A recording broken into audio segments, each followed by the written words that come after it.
कौन है बागेश्वर धाम के बाबा धीरेन्द्र कृष्ण शास्त्री? बागेश्वर धाम के कथावाचक धीरेन्द्र कृष्ण शास्त्री इस समय चर्चा का विषय बने हुए हैं। साथ ही धीरे धीरे उनके चाहने वालों की संख्या भी देश में ही नहीं विदेश में भी बढ़ती ही जा रही है।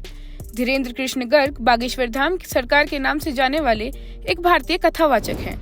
उनका जन्म 4 जुलाई 1996 को छतरपुर जिले के गड़ा गांव में एक गर्ग परिवार में हुआ था।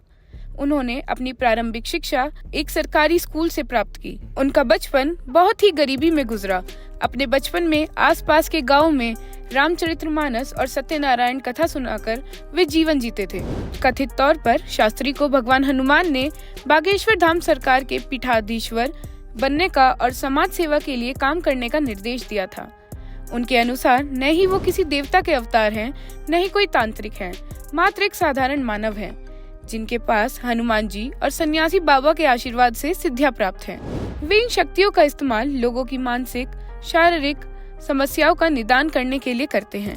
बात करें शास्त्री के परिवार के बारे में तो उनके परिवार में उनकी मां सरोज गर्ग, पिता राम कृपाल गर्ग, बहन कमलेश चौहरा और भाई सौरभ गर्ग हैं। बात करें शास्त्री की संपत्ति के बारे में तो शास्त्री कहते हैं कि उनके पास निजी संपत्ति के रूप में एक मोटरसाइकिल है। उसके अलावा जितने भी दान दक्षिणा इत्यादि प्राप्त होता है वह धाम की सेवा में उपयोग होता है।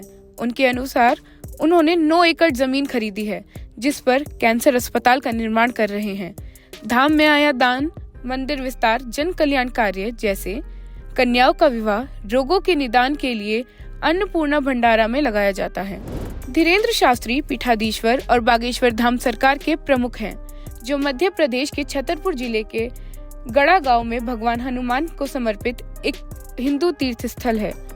धाम में शास्त्री एक दिव्य दरबार का आयोजन करते हैं, जहां ऐसा माना जाता है कि वह अपनी दैवीय शक्तियों से लोगों के सभी शारीरिक, मानसिक, आर्थिक और सामाजिक पीड़ाओं को ठीक करते हैं, जो उन्हें भगवान हनुमान से प्राप्त हुई हैं। क्या आपको ये बातें बागेश्वर धाम बाबा के बारे में पता थी? हमें कमेंट करके जरूर बताएं।